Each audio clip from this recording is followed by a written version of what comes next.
Hey guys, I'm Falan, Community Manager for Wargaming EU, and this is our first World of Warships stream from Cologne, Germany. We are here at Gamescom 2017, and I am sitting here with our executive producer for World of Warships, Evan. Hi Evan. And Taki, who is our community specialist for World of Warships, and we are going to be talking about British battleships. However, before we do that, I want to talk about a couple of social media stuff, and then we are going to show you a walkthrough of our World of Warships booth. So first of all, I wanted to remind you guys that there's a contest going on where you can win a couple of really cool prizes. So it's called Wargaming GC contest. You have to use a hashtag, which is Wargaming GC, obviously. So you have to share your stuff, your experiences, whatever pictures you took at Gamescom that's related to Wargaming. Use the hashtag and post it and take part in the competition. The other cool thing that you can do is you can use some of the special Facebook frames that we prepared for you. So these frames can be used on your profile pictures if you want to show that you are interested in Gamescom 2017 and what Wargaming does there. So if you want to use those, you can go to Facebook/profile_bigframes and then apply the frames to your pictures. There is one more important thing that I want to mention, which is the bonus code that is going to be shown on the stream. This is a World of Warships bonus code, obviously, and 750 people can actually activate the code. And what you can get is a Gamescom flag, 20 Restless Fire camos, and 5 random containers. The way you get it is the code is going to be shown, a part of the code, while the stream is going on. So you guys have to pay attention, write down the code, and once you have the whole code, you can activate it on the World of Warships website. Okay, so pay attention to the stream. So, before we start and talk about British battleships, let's switch to my colleague Zamtrios down there and see how the World of Warships booth looks. Hello World of Warships fans, and welcome to our Gamescom 2017 booth presentation with a special focus on World of Warships. I'm Zamtrios from Wargaming Europe, and in a moment we're going to check all the cool stuff that we have prepared for our visitors this year. And as I'm making my way through the booth, through the 28 stations that we have prepared, ready and waiting for our visitors, I can already see the British battleships beautifully exposed as part of our Gamescom booth this year. And what I can see as well is my friend Marek, Community Product Specialist for World of Warships. Let's approach him and ask him a couple questions how the things are going. Marek, my man, how are you? Hello, well, hello, I'm fine, thanks. And currently, as you can see, we have just let in a new group of players, so they are experiencing our game and experiencing the new stuff that we bring to Gamescom. So what is the new stuff? What is there to experience this year? Well, the main star, obviously, as the banner above me suggests, are the British battleships. And apart from them, we also have the first German aircraft carrier, the Graf Zeppelin, which is somewhere maybe around on one of those accounts. And the battleship Nelson that is on the screen just behind you. Nice. Did you manage to try them already? Which one is your favorite? I managed to try them.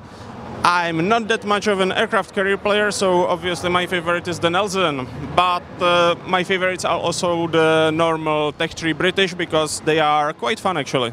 So I heard the Graf got pretty sweet secondaries. What about the Nelson? What is great about this ship? I would say one of the greatest things about her is the unusual gun layout, which allows you to play pretty aggressively, because you have all your armament focused on the front, so you have to wiggle a bit, but you can bring easily all guns to bear, which is different from the Japanese Izumo, which shares similar layout but not the same. And apart from that, Nelson has sweet secondaries, and she has a monster heel that kind of compensates for her squishiness. So all in all, it's a fun, aggressive ship. Nice, thank you very much, Marek. Definitely a lot of stuff worth checking before everybody else, right? Right here on Gamescom 2017. Definitely. We have to get back to our Wargaming GC studio, so thank you very much for your time. Well, thank you for stopping by and have fun. Thank you very much. We're going to move back to the studio to my friend Zoltan as he continues his conversation with our World of Warships developer Arthur. Thank you very much, guys, and Zoltan, you can take it from here. Okay, thank you very much, Zamtrios, and twin brother of Taki. So that's the good twin, I'm the evil twin. Exactly. So you are the good twin? I'm the evil one. You are the evil twin. Oh, okay, we have to be careful then. So guys, we are going to be talking about British battleships, and this is obviously a hugely anticipated line in the game because, well, we are talking about the Royal Navy, right? And of course. we are testing these ships. They are soon to arrive to the live server. So can you maybe talk about the line in general? What can people expect when playing the British battleships?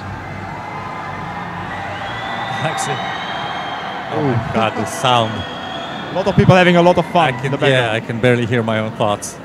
So it's been interesting to kind of follow the community as they have been following our development of British Bring us the battleships. Royal Navy, right? Yeah, because it's the same, let's say the same, maybe not overreaction, but the same close scrutiny of what we've been doing with British battleships as with British cruisers.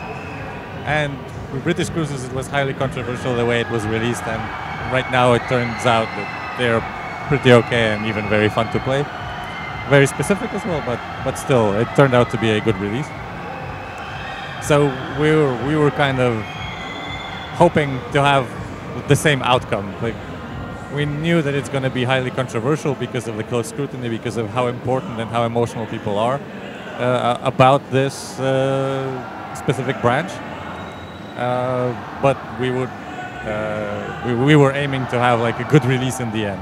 And right now it looks like that's actually going to happen, and that the decisions on the design side made partially also under the pressure of close community scrutiny are going to be good or good enough.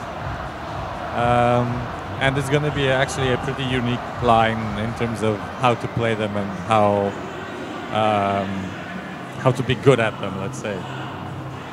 So you're gonna have this kind of stealth-focused ambush-type gameplay where you have to, pick your battles and know, when to retreat, when to get unspotted, when to stop shooting, when to repair your damage, all of that stuff. Obviously, one of the tricks with the stealth is that you have to realize that the same rules still apply to you even in a quite stealthy ship. So the moment you open fire, everyone sees you. So they don't really like being focused, so you should be a bit mindful of that. Do I remember correctly that the first couple of tiers are very heavily armored, and then they start relying more on their stealth tactics, right? Yeah, we will basically get to it when we walk through the line later on, because there are basically several differing principles. But yeah, the high tiers are generally focused on the ambush type gameplay, and basically to make them work to their full potential you have to really think about what you are doing, but when you do, then the effects can be very devastating. Yeah, it's not going to be a type of class like German battleships where it's generally click and forget. You just set your course and you go there and you just focus on aiming at people and clicking the button at certain intervals. This is going to be a class of, or a line of ships that's going to be heavy on micromanagement, where you'll have to be making decisions like when to disengage, when to fire, when to switch ammo types. That's going to be like one of the lines where this becomes most important, and hopefully even like validates the existence of the skill that allows you to have faster reload when you switch ammo types. Oh yeah, it did during the testing. Yes, and I find that really quite enjoyable, that it's not just like fire and forget, but that you actually have to make all of these decisions and choices during the battle, because if you're generally speaking about game experience, it's all about player choice. So it's not all about winning. I mean, it's about putting in effort and being rewarded for that effort. So this is going to be a line that if you put in the effort and you play it correctly, you will be rewarded by really, really hilarious gameplay results that you could not have reached on other battleships, and really annoy people with setting them on fire a lot, which is kind of like double-edged sword kind of thing, where the community says, but that's not intended for battleships, and I shouldn't be doing that because it doesn't sound right for a battleship to be doing that. And I was actually the first person to tell that to the development team, that doesn't feel right. I am playing this ship and I'm using HE, and I know that it's racking up so much damage, but it doesn't feel right because there's no citadels and no like big explosions, and it just doesn't feel right. Some but people actually, are using the German battleships like that as well. Like, yes, for example, but the Turpis can be the used point like is that after a while you kind of get past the initial like weird impression that it doesn't feel right, and it actually starts feeling very right. Yeah, it's also connected to the ammo choice, because basically there are situations when this comes in very handy, because it can punish very severely, for example, the bow on enemy battleships. They kind of don't like it that much. But then there's a time when you are really rewarded for switching to the AP at the right time and scoring some of the citadels. So just to update people who maybe didn't really look into the articles that we published on the portal, so these ships are basically about trying to get into mid-range, right? Because that's where they shine with their guns. Generally, yes. I mean, at close range, you cannot go as close range as the Germans usually do, because the secondaries aren't really powerful. On the other hand, you also shouldn't stay at the max range and snipe, because, well, I mean, you can do that, but then you are losing out a lot of effect you can make on the battle. What about maneuverability? These ships are fairly agile as well, as far as I understand. Yeah, they do. Even if they are, for example, slow, they turn fast. I mean, in a way, they are similar to how Warspite plays, especially the lower tiers. Their turrets tend to be slow, but you are turning fast, so basically you have to anticipate and you have to pre-aim and stuff, but on the other hand you are also quite hard target for torpedoes. Okay, that sounds good. I always like my mobility, even in battleships. I liked the Warspite a lot when it came out. Okay guys, can you maybe go into a bit of detail about the ships? Sure. The tree has basically two big groups of ships. First the classic dreadnought ships, and then the modern fast battleships. So let's start with the history. Basically already on tier 3 you have HMS Bellerophon, which I mean, we could have put HMS Dreadnought there theoretically, but the Bellerophon was basically the second ship of this style and was slightly improved, which should make for better gameplay experience, because basically Bellerophon traded 1 inch of belt armor for some better underwater protection and stuff, and better secondary disposal. After the Bellerophon, there were several classes of ships that were basically the same layout, same style, so we skipped them obviously because they wouldn't bring anything new. Our next stop is on tier 4 HMS Orion, the lead ship of Orion class, which was the first class of the so-called super dreadnoughts. Super because they went up in the gun caliber from 12 inches to 13.5, and also moved all the armament, all the heavy guns on the center line, so all can be used in a broadside. And after Orion we have basically another super dreadnought, the Iron Duke, which was the flagship at the Battle of Jutland actually. But we don't really show her in her World War I state, because that would be kind of pushing it on tier 5, especially with regards to anti-aircraft defense. So we had to go into a bit of what if, because she was relegated to be a training ship after the World War I. But if she remained in line service, she would probably get some very similar upgrade to what Warspite did, so basically she looks like kind of baby Warspite.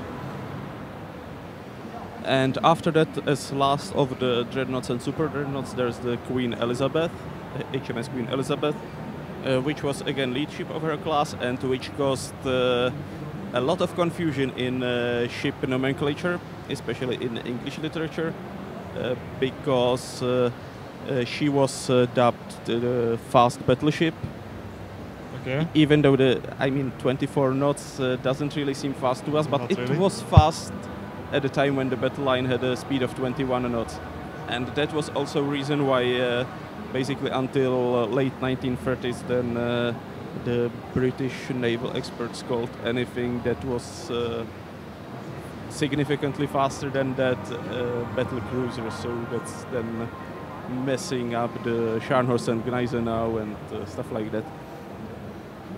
So with Queen Elizabeth we are using her 1941 state, so basically after a very extensive upgrade.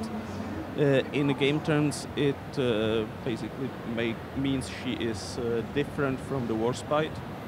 She has weaker secondaries, but on the other hand she has a significantly heavy AA, because that was one of the major rebuilds. Basically, Warspite is in the older state, keeping some of the strong secondaries, but not really pushing it up there with the anti-aircraft defense. So hopefully Queen Elizabeth shall be different enough to not be really clone of Warspite. All right, and I guess this is where we switch to the more stealthy ships, right? Definitely. After that, as tier... actually, let's start with tier 8, because that will make the logical progression. Tier 8, the Monarch, is basically the King George V as the Royal Navy wanted her, not as they got her, because there were two main designs there in 1930s for modern, fast, strong battleship. Unfortunately, they run into international treaties, which Britain didn't want to really break, and which Britain cannot adjust to, because the construction started earlier than, for example, American North Carolina class, so they couldn't retroactively step up the caliber. So instead of the Tier 8, which we dubbed HMS Monarch, the British Navy got the King George V, which is on Tier 7. This is a very discussed choice, but after testing the ships on live server, I have to say that it's a very good choice, because the King George V is really pushing it against the higher tiers. Yep. Her guns are very good, but still the smaller caliber compared to other ships makes it harder, for example, to defeat bow-on battleships and cruisers of Tier 9 and, well, Tier 8 and 9. So I think that on Tier 7 she will be very comfortable to play, and I would say very popular, especially when the ranked season comes. She will give Scharnhorst and Gneisenau a run for their money. After that, on Tier 9 we have the HMS Lion. She's kind of funny ship, because her construction started in 1939, I believe, but then during the construction during the World War II, the plans were continuously upgraded to make the ship bigger and bigger and bigger, until her construction was suspended after the war. And as the end of the line on Tier 10, we have the Conqueror, which is basically kind of a design that shows how would, let's say, British Yamato look like. It's basically it's a mix of the Lion class design and of the 1920s K and L designs with 18-inch guns.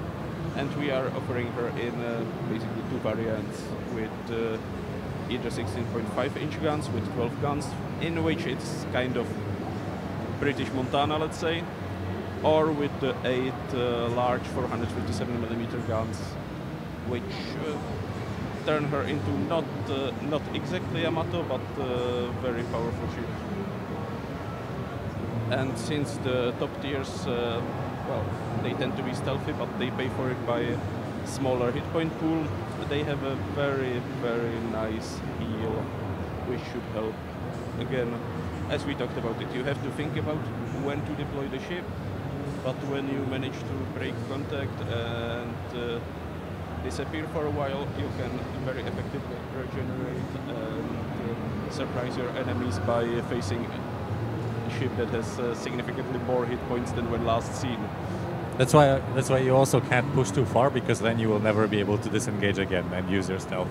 That's kind of what makes the ships mostly best at mid-range fights, because otherwise you give up your ability to disengage and disappear. Okay, so thank you very much for all that information, Mark. It was really informative, and I'm always impressed by your historical knowledge, to be honest. Yes, he's a naval encyclopedia. Yeah, it's always amazing. He's a naval nerd, to be honest. Yeah, guilty as charged. But I have a question about the actual choices of the ships, because you guys probably seen this on the forums. We had this as a question from a lot of players. Why did we go with these specific ships? Why did we go with certain ships that are, let's say, paper designs and not actual ships that were built? Is it a question specifically about Nelson, or just in general? I would say it concerns both Nelson and Vanguard.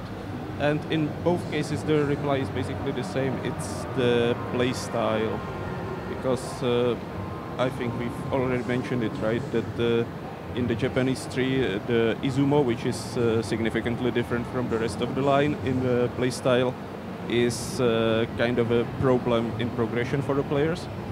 Yes, there are certain things about the technical characteristics or the layouts of ships that make people behave in certain ways.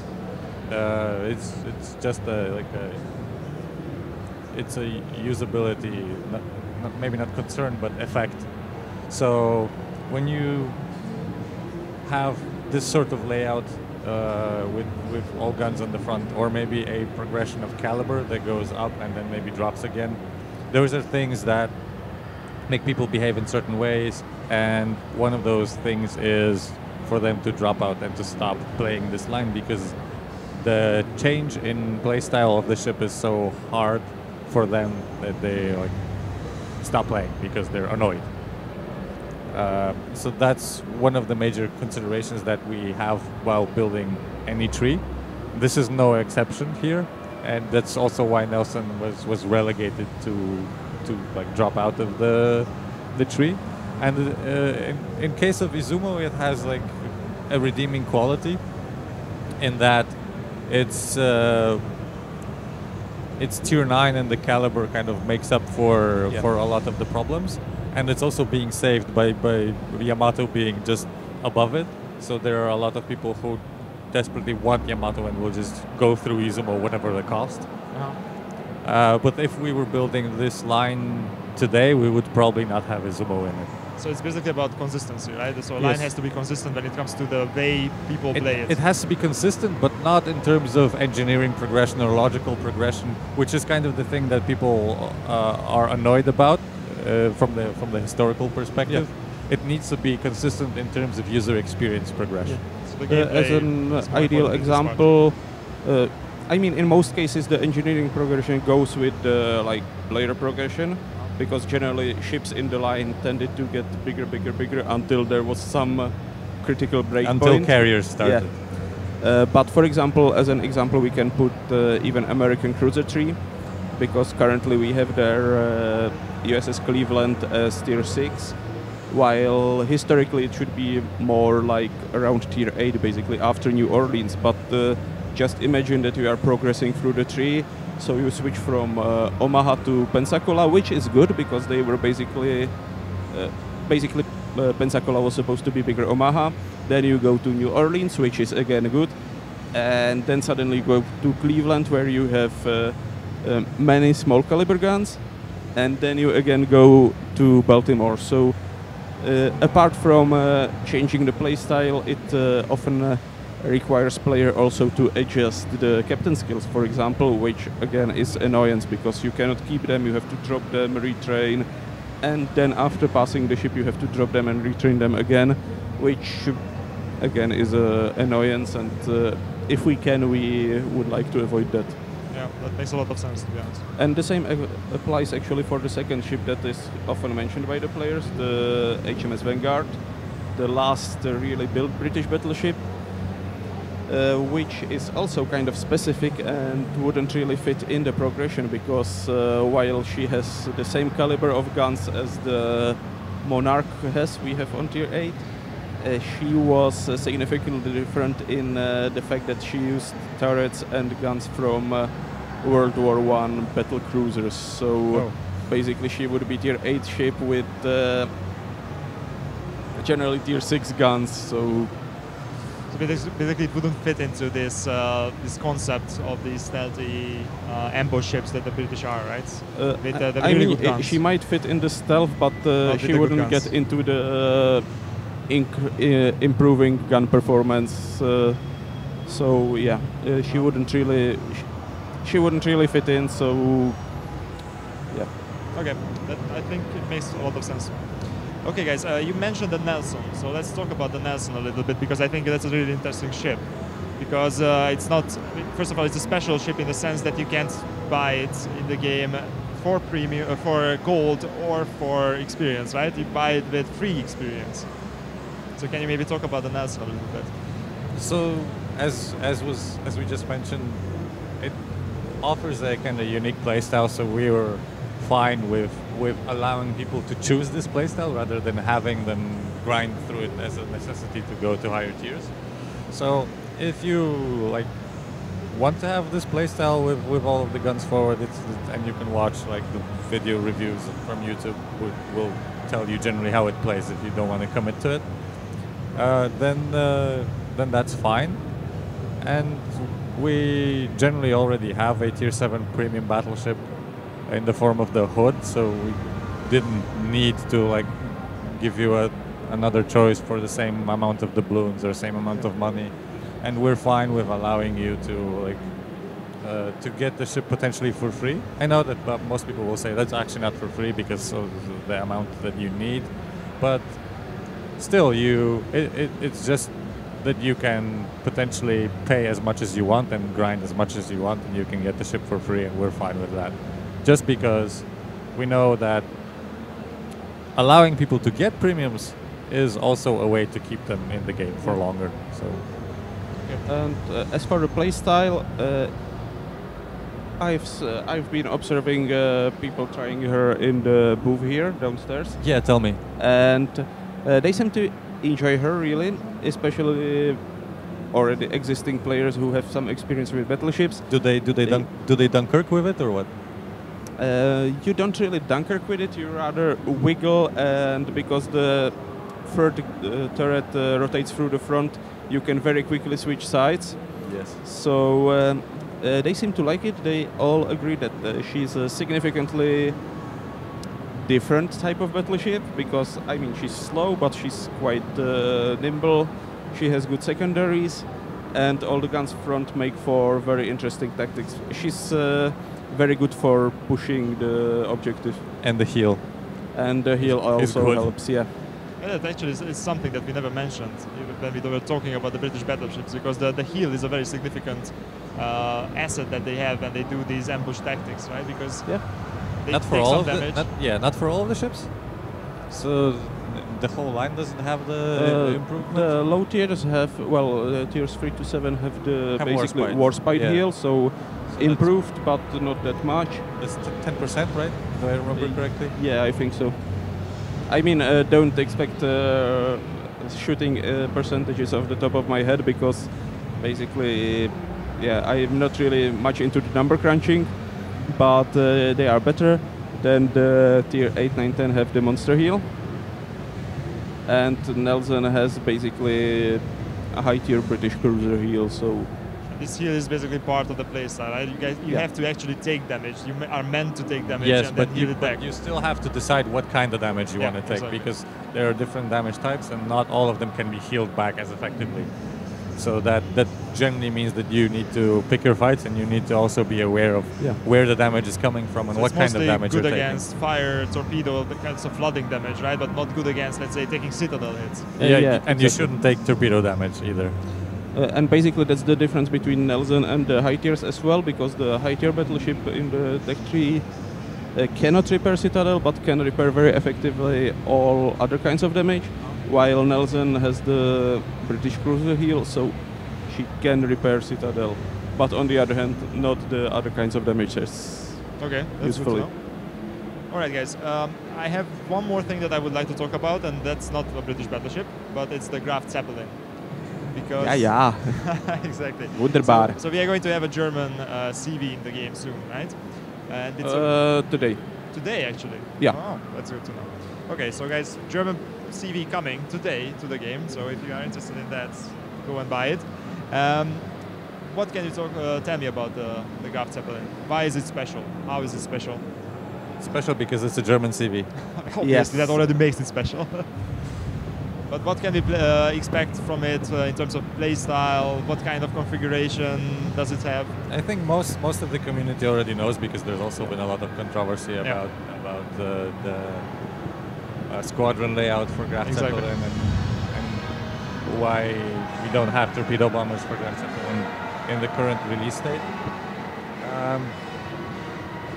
And the straight answer is for balance considerations, just because the torpedo layout that we had was simply too effective. And while you know that generally speaking that made it fun as well, but it would have just been OP as a premium ship. And mostly it would have been OP against the wrong ships because it would have been OP against destroyers. That's what the stats were showing. While it should have been OP against battleships. So Actually, just fun facts, we started talking about the German aircraft carriers and the Ride of the Valkyries started playing behind us. of course, that's how we roll. That was exactly how we set it up. Yeah. Okay, so I think the Graf Zeppelin is actually very special when it comes to its historical background as well, right?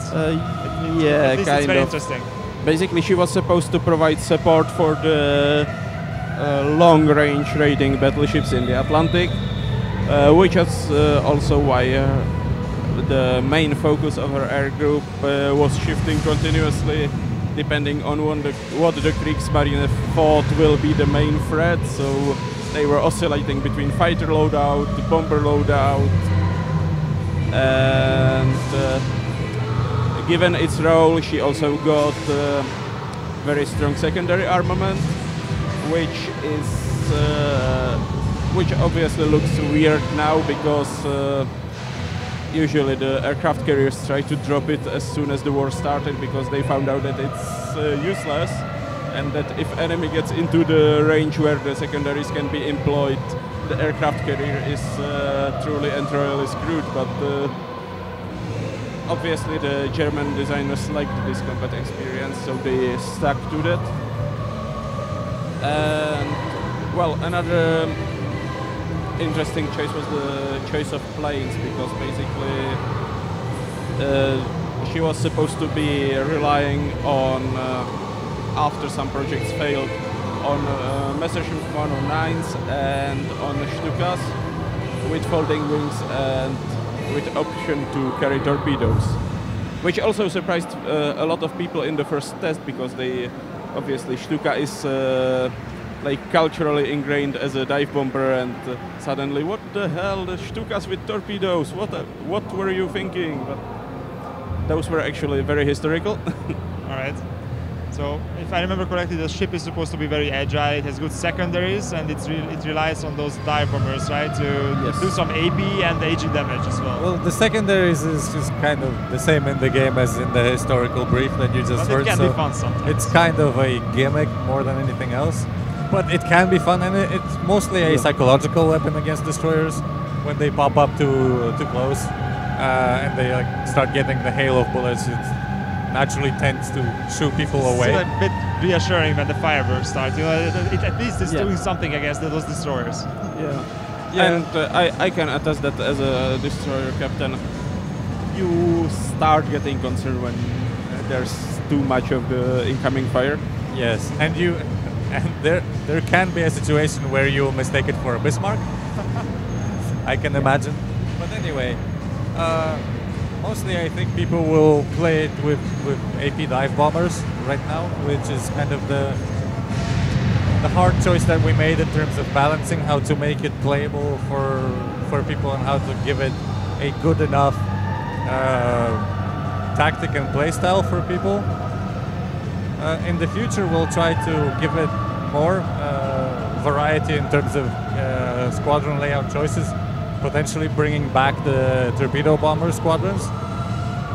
After we have deep water torpedoes, those will maybe become an option for Graf Zeppelin as well, because then that will solve the problem of it being too effective against destroyers specifically. So if we had deep water torpedoes right now, we would probably keep the torpedo bomber layout that we had in the tests, but with deep water torpedoes making it very specifically effective against battleships and very heavy cruisers. But right now she has to make do with the dive bombers that she has. I have it on very good authority that those AP bombs are really effective, because I was talking to our German CM recently, Chrysanthus, probably people know him, and he told me that it can be devastating. Yes, it can. It can. It just depends on the target as well, which is also kind of Depends on the deck armor, right? A situational thing. So there can be battles where you might be less effective and battles where you might be more effective, which in the end is not something that you want to hear about a ship that you're playing, because you want to be firmly in control of what you can do in every battle. But generally speaking, damage is not the only thing that you should be doing as a carrier anyway, so it should, generally speaking, be viable and competitive in every battle, let's say. I just recalled one interesting historical tidbit also tied to our first presentation of the Graf Zeppelin, because Wikipedia states that the intended air group was 42 to 43 planes, while in-game she will have 72 planes. And many people were intrigued about it, and I was actually as well, because it seemed to me that the 40-something plane group is a bit too small for a ship this size, because she's like 50% longer than, for example, the British Ark Royal class, which was supposed to carry 70 to 90 planes. So I dug in a bit, and actually both figures are correct. The initial design was the 40-ish planes, which was caused by a kind of weird requirement by the German Navy to have a distance of 2.5 meters at least between the parked planes in hangar and the hangar wall, to allow movement of various vehicles and utilities around them. And in 1943, when the entire concept was revisited and suddenly the German designers realized that they need far more planes to be effective, they simply just dropped this requirement, and suddenly you have 42 to 72 planes increase. Quite the change. So yeah, don't worry, the 72 planes is not us altering the reality, it's completely within the design limits. So hangar space is overrated, basically. Yes. Okay, guys, is there anything else you want to add to either British battleships, the Nelson, or the Graf Zeppelin? Well, about the only thing I would like to add to the British battleships is that if you like kind of aggressive gameplay style, you definitely should go for them once they are released, because during the testing they were a lot of fun for me.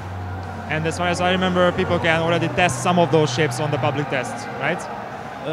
Yeah, on the public test you can still test the HMS Lie and the Tier 9. Okay, so guys, if you are interested, go to the public test and test them out. And there's still missions running, so you can like. Oh yeah, you can get a head start by collecting the blueprint flags. By now you have the chance to get the last of the blueprints.